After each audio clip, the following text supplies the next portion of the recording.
Hello friends, welcome to ElectroPixels. If you like our channel, please don't forget to like, share, subscribe and press the bell icon for getting further notifications. Hello friends, once again, welcome back to ElectroPixels. Today in this video, we are going to repair this 32-inch HD Samsung LED TV that has come in for repair with the fault sound OK, no display. As we discussed earlier, these types of complaints are mainly due to internal shorting in the gate signals inside the glass panel. The shorting may be either from the left or the right side of the glass panel. Due to internal shorting in the gate signals, the panel DC-DC IC goes into protection mode. This TV comes with a single COF Samsung panel with an SM4186 Dc IC.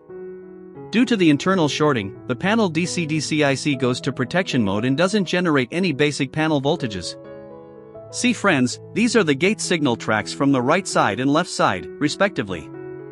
Here, the temporary solution is blocking gate signals from the shorted side. The permanent solution is always panel replacement, and we can't predict how long the display will work using this method. It depends completely on user luck. See friends, here first we are going to cut down the right side gate signals. If the picture comes, then do nothing. If the picture does not come and the complaint remains the same, then rejoin all the cut tracks from the right side and cut down the opposite side. If the gate signals on both sides are shorted, then it's difficult to repair.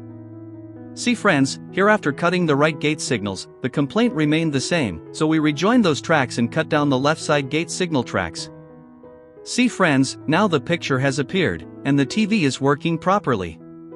But always remember that this is only a temporary solution. The permanent solution is panel display replacement. So that's it.